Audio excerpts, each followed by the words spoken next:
Une fois là-bas, à l'heure de la convocation, on nous a déjà empêché l'accès aux locaux. Et sur insistance d'un membre du pool d'avocats de M. Sonko, le directeur lui-même est descendu pour nous signifier que Sonko n'avait droit qu'à un seul avocat. Ça a créé quand même une certaine hilarité. On a considéré que ça, c'est une déclaration d'une extrême gravité qui ne porte plus atteinte à Sonko lui-même, mais à l'ordre des avocats, qui interpelle tous les avocats.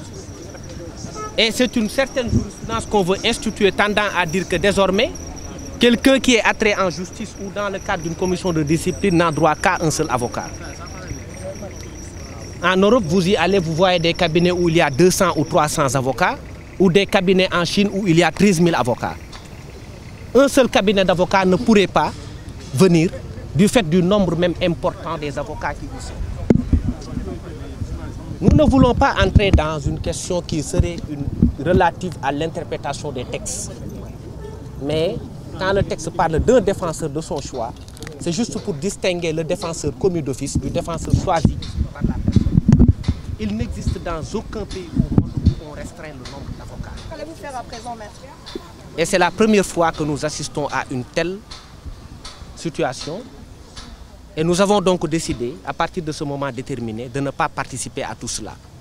C'est la raison pour laquelle, avec la concertation de M. Sonko, eu égard au fait qu'on l'a empêché de venir avec ses avocats constitués et choisis par lui-même, tous les avocats qui y étaient et Sonko ont décidé effectivement de partir et de laisser le conseil éventuellement se poursuivre s'ils veulent et que ceux-là qui sont là-bas puissent prendre leurs responsabilités. Ce n'est pas un boycott parce qu'on y était ce matin.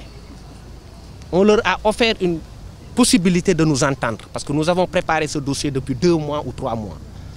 Que nous sommes ici à préparer nos arguments de défense et je pense que la défense est absolue. Les droits de la défense sont des droits qui sont absolus et constitutionnels. Et maintenant, on constate une situation très régressive et vraiment très désolante. Aujourd'hui, on a empêché quelqu'un de se défendre en voulant restreindre le nombre de ses avocats. Donc il n'y a pas eu d'audition. Il n'y a pas d'audition, il n'y a pas eu d'audience.